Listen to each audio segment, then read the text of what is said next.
All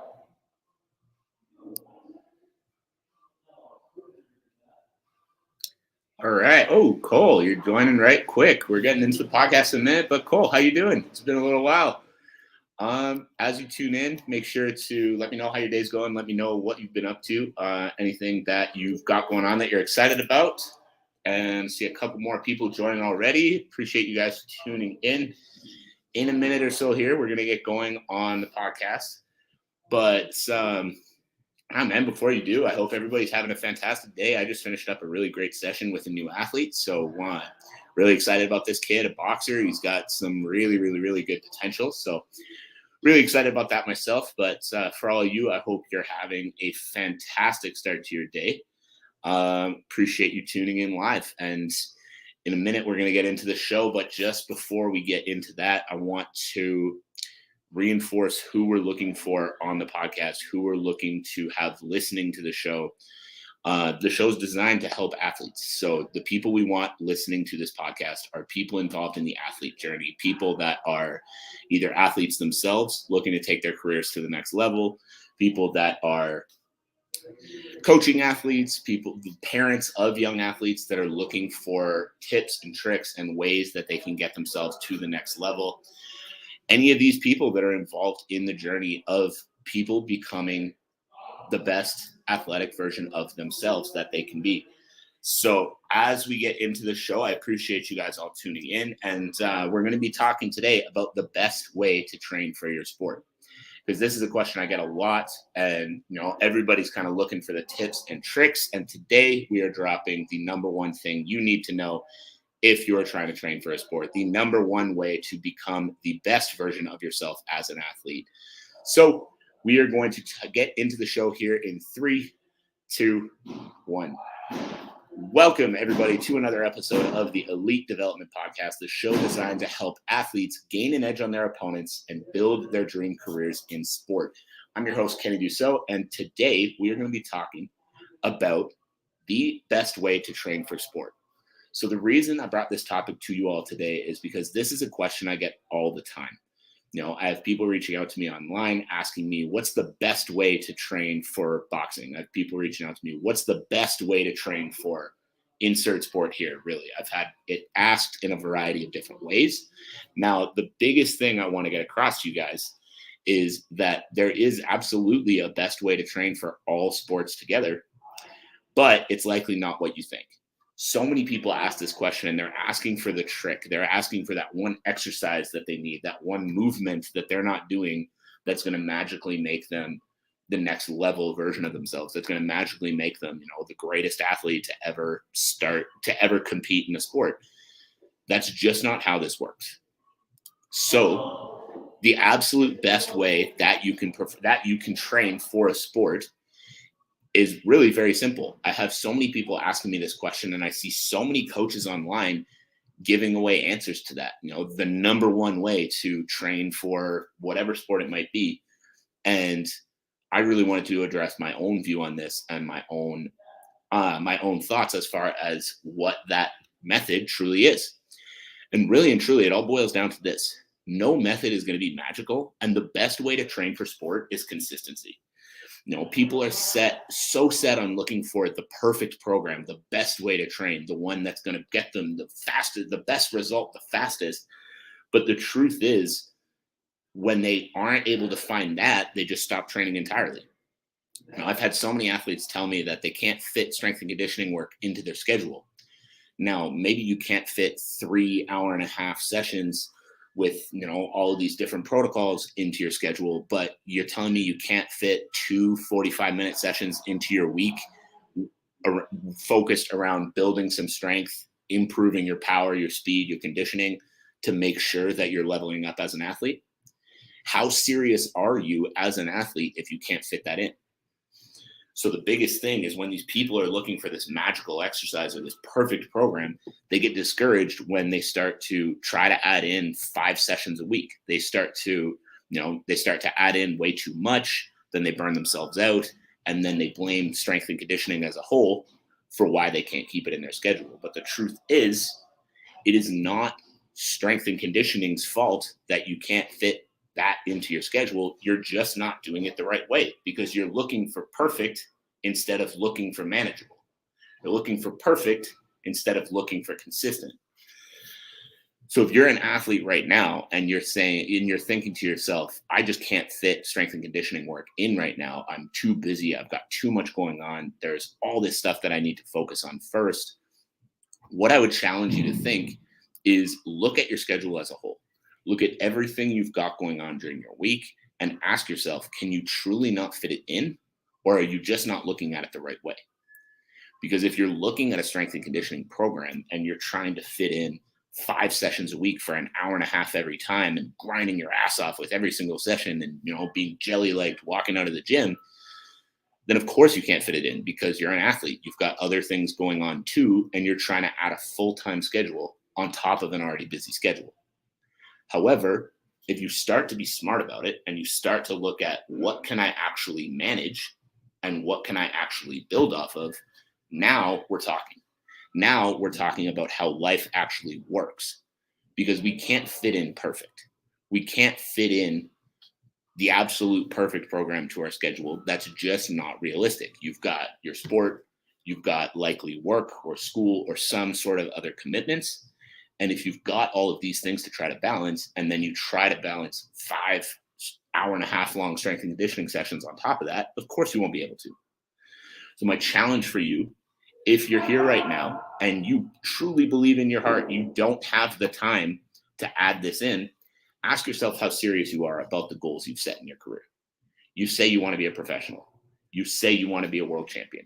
You say you want all of these things, yet you can't add something in that you know is going to be important for you. You can't add something in that you know is going to help move you further along that path. So what I want you guys to think about is how you can start to add it in, because this is a massive self-limiting belief that I see in so many athletes out there, that they say that they're too busy to fit it in or they can't afford it right now or whatever it might be. And instead of asking yourself that, ask yourself this: how can I afford it? How can I fit it in? Because hopefully by now, if you're listening to this and if this isn't the first episode, anything related to training that you've ever heard before, you understand that lifting weights is going to be beneficial to your sport. You understand that a proper strength and conditioning program is going to be beneficial to your sport. So instead of telling yourself you can't fit it in because you're too busy, ask yourself what you can do to be able to fit it in. Ask yourself, what level of a program can you actually fit in right now? And in turn, start to build off that. Because if you're not doing any lifting right now, if you're not doing any plyos, any speed work, any strength and conditioning work, any training outside of the sport itself, you're falling behind. So instead of letting yourself fall behind, how about we look for the solution? Do you have 2 mornings a week that you can wake up an hour earlier than you do right now? Because if you have 2 mornings a week, you can wake up an hour earlier than you do right now, you can fit in your strength and conditioning work during your week. That's it. That's simple. There's not some magical solution to it. If you can find those 2 mornings or those 2 evenings where you can stay up a little bit later, whatever it might be, whatever system's going to work for you, now you can start to add in this training and you can start to make up the ground that you've lost by not lifting weights, the ground that you've lost by not implementing strength and conditioning work into your schedule. Because if you're not implementing this right now, I promise you, regardless of the sport, you're falling behind. And if you truly have goals of being a world champion, you truly have goals of being a professional, really, you truly have goals of making it anywhere as an athlete, you need to be lifting weights year round. You need to be doing your strength and conditioning work year round. This can't be something where, well, it's the season now, so I'm too busy and I can't, or I have too much martial arts training, so I can't lift weights. It's all well and good to practice your sport more. It's all well and good to put more time into the skills themselves. But if your body doesn't have the physical capacity to perform at the level it needs to, you're still going to fall behind. You're still going to fall behind. You need to be building up the actual strength the actual capacity within your muscles, within your joints, to be able to take the impact that your sport is going to put on your body if you want to be successful long term. So bringing it back to the question from the beginning of the episode, bringing it back to the question that we were basing this whole show off of, what is the best way to train for sport? For all of you out there that have asked me that question, what is the best way to train for your sport? The best way to train for your sport is consistently. The best strength and conditioning that you can implement to improve in any sport at all is something that you can implement on a consistent basis. We don't want to try to implement too much and then have it crash and burn, because the second that crashes and burns, you start to fall behind again. We also don't want to eliminate it, because if you eliminate it because you're busy, now physically you're falling behind. So even if your skill set's improving, physically you're falling behind the pack. Physically, you are not going to be able to do what the other people you're competing against are able to do. So if you're listening to this and you say, that's all well and good, I know I need to start implementing strength and conditioning work, but I don't know how. I don't know, how I'm going to fit it into my already busy schedule. I have another challenge for you. We're going through a few different things in a pretty quick amount of time here, but I have another challenge for you. Now, instead of focusing on what is the best way to train for your sport, look at your life. Look at your lifestyle. Because if you can't fit it in right now, and you're serious about wanting to be an athlete, you're serious about wanting to compete at the top level, about becoming a professional, about making your sport your career, then it's going to come down to lifestyle. It's going to come down to how you currently spend your time, how you currently spend your money. And then the better you can get control of this, the more you can start to actually build your strength and conditioning into your schedule. The more you can actually start to implement those physical changes you need in order to be able to compete at the top level. Okay, so regardless of where you're at in this journey, hopefully you understand that this is going to be incredibly important for you to succeed long term. If you don't understand that, that is an entirely different conversation that we can have on another day. But hopefully you understand that this is going to be crucial for you long term. And if you do, you need to understand that it's not negotiable. You can't just fit it in when you can. It needs to be part of your week. Your body needs to be physically improving on a weekly basis. You need to be getting stronger. You need to be getting faster.